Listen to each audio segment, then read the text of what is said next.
नमस्कार दोस्तों, स्वागत है आपका लर्निंग विद अस के इस नई वीडियो में। दोस्तों आज हम इस वीडियो में पढ़ेंगे क्लास 9 का चैप्टर नंबर 8 गति, जिसको इंग्लिश में कहते हैं मोशन।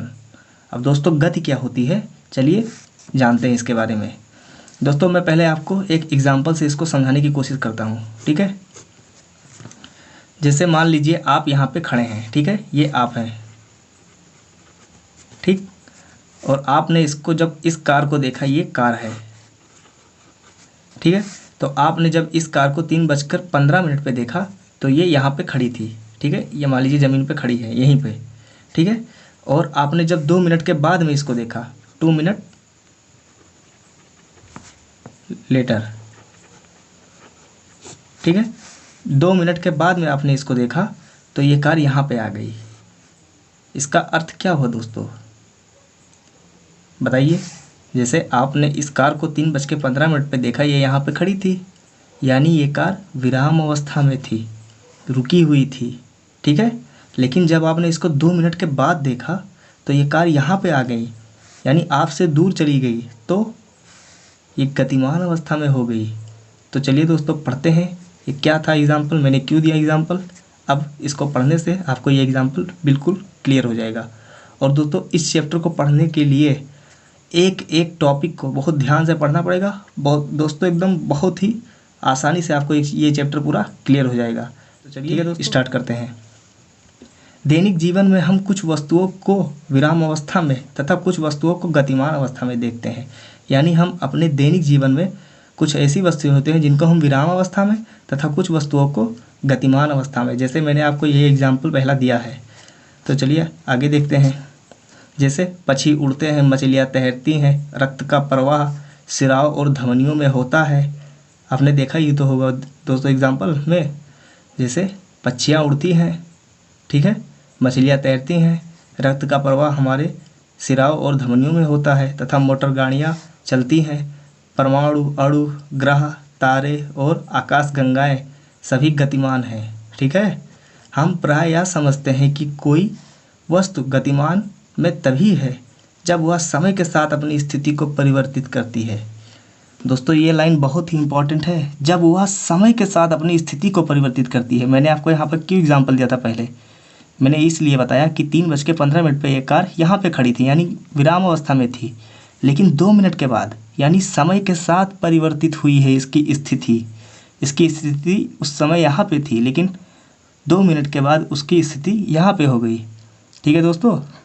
तो देखिए, तथापि ऐसी कई अवस्थाएं हैं जिनमें गति के अस्तित्व के अप्रत्यक्ष साक्ष्य हैं। उदाहरण के लिए हम हवा की गति का अनुमान धूल कणों के उड़ने व पेड़ों की शाखाओं और पत्तियों के हिलने डुलने से लगाते हैं। अब यहाँ पे क्या कह रहा है दोस्तों, जैसे जो हवा होती है, क्या वो हमको दिखाई देती है?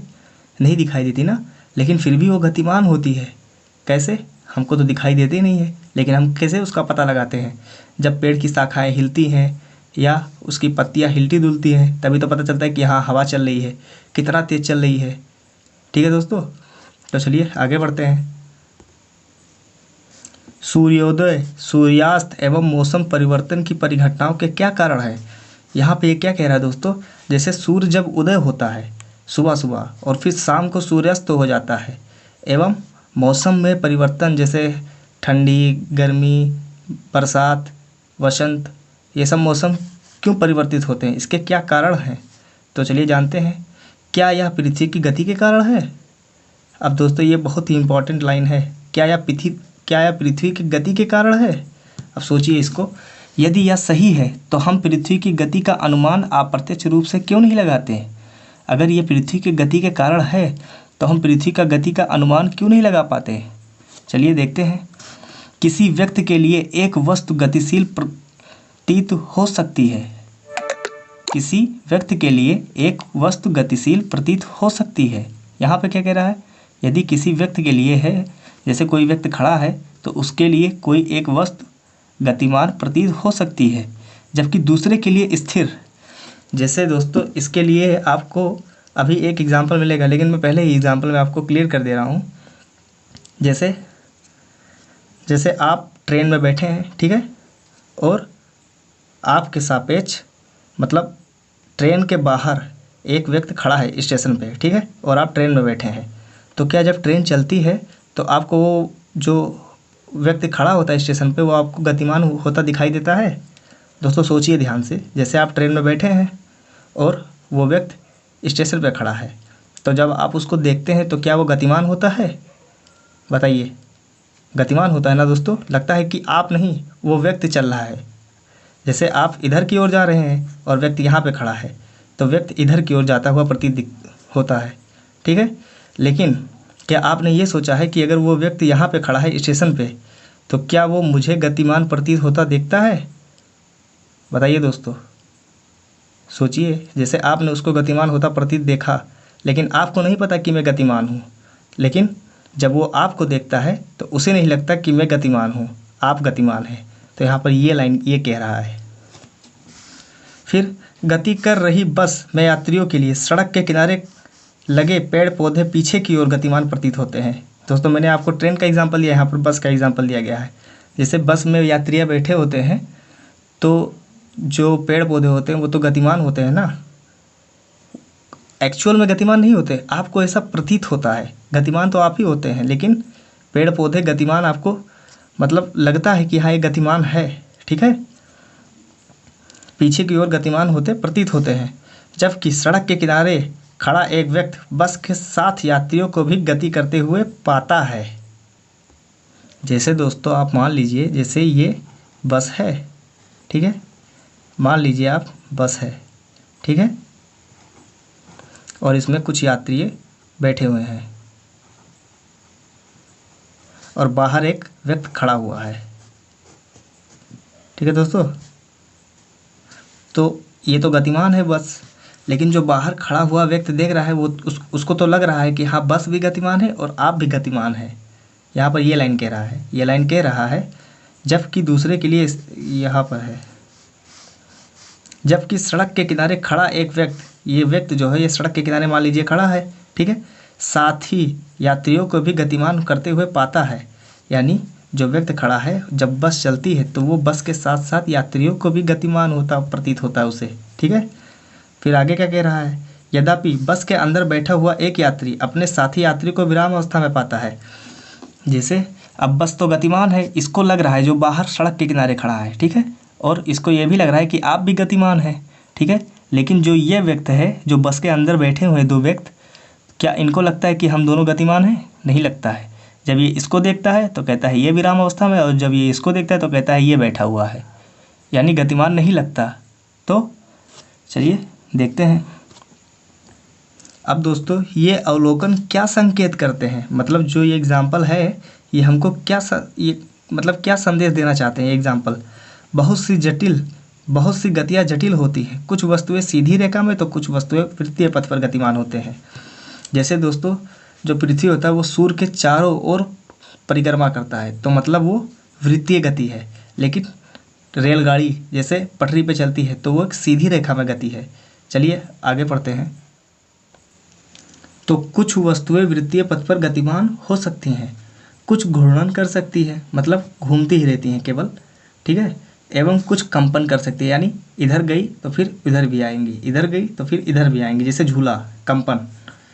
ऐसी भी स्थिति हो सकती है जिनमें ये क्रियाएं साथ साथ हो।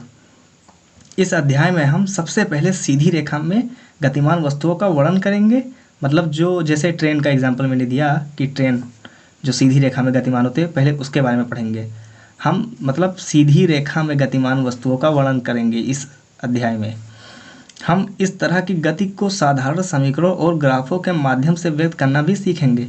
मतलब कुछ फार्मूलाए जो हैं इसके, उसको हम डिराइव करेंगे, मतलब निगमन करेंगे फार्मूलों का, और इसके माध्यम से व्यक्त करना भी सीखेंगे कि ये एक्चुअल में गतिमान, मतलब सीधी रेखा में ही गतिमान है। एक एक चीज़ का प्रूफ होगा। बाद में हमें वृत्तीय पथी के बारे में चर्चा करेंगे, पहले सीधी रेखा में फिर वृत्तीय गति के बारे में। तो दोस्तों चलिए पहले इसको लिख लेते हैं कि गति क्या होता है और उनके प्रकार को भी लिख लेते हैं। तो दोस्तों अब इसकी परिभाषाओं को आप लिख लीजिए। यहाँ पे लिखा है, गति यदि कोई वस्तु समय के साथ अपनी स्थिति बदलती है तब वह समय के साथ उसकी स्थिति में परिवर्तन ही गति कहलाता है। जैसे मैंने आपको यहाँ पे पहला एग्जाम्पल दिया था कि आप यहाँ पे खड़े हैं तो 3:15 हुआ था और ये गाड़ी यहीं पे खड़ी थी। ठीक है, आपने जब देखा इस गाड़ी को 3:15 पर, तो ये यहीं पे खड़ी थी। तो यहाँ पर क्या कह रहा है, यदि कोई वस्तु समय के साथ अपनी स्थिति बदलती है, लेकिन जब आपने 2 मिनट के बाद देखा तो ये गाड़ी 3:17 पे यहाँ पे पहुँच गई, यानी समय के साथ परिवर्तन हुआ इस गाड़ी में।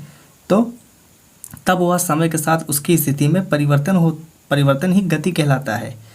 तो जो समय के साथ इसकी स्थिति में जो परिवर्तन हुई है, यही गति कहलाता है।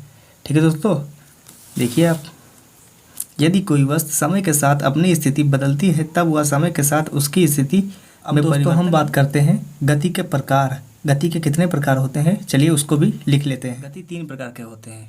पहला ऋजु रेखीय गति, जिसको हम सरल रेखीय गति भी कहते हैं। यहाँ पे हम लोगों ने पढ़ा था, ये सीधी रेखा में गतिमान वस्तुएं, यानी ऋजु रेखीय गति यहाँ पे कह रहा है।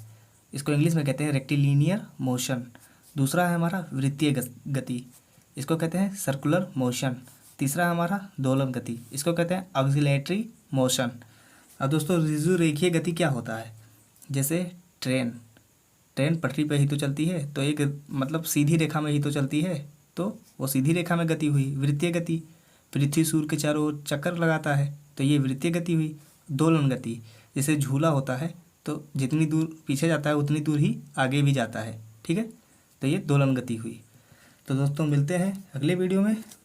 और दोस्तों वीडियो अगर अच्छा लगे तो वीडियो को लाइक करिएगा, चैनल को भी सब्सक्राइब कर लीजिएगा, जिससे आने वाली नोटिफिकेशन डेली आपको मिलती रहे।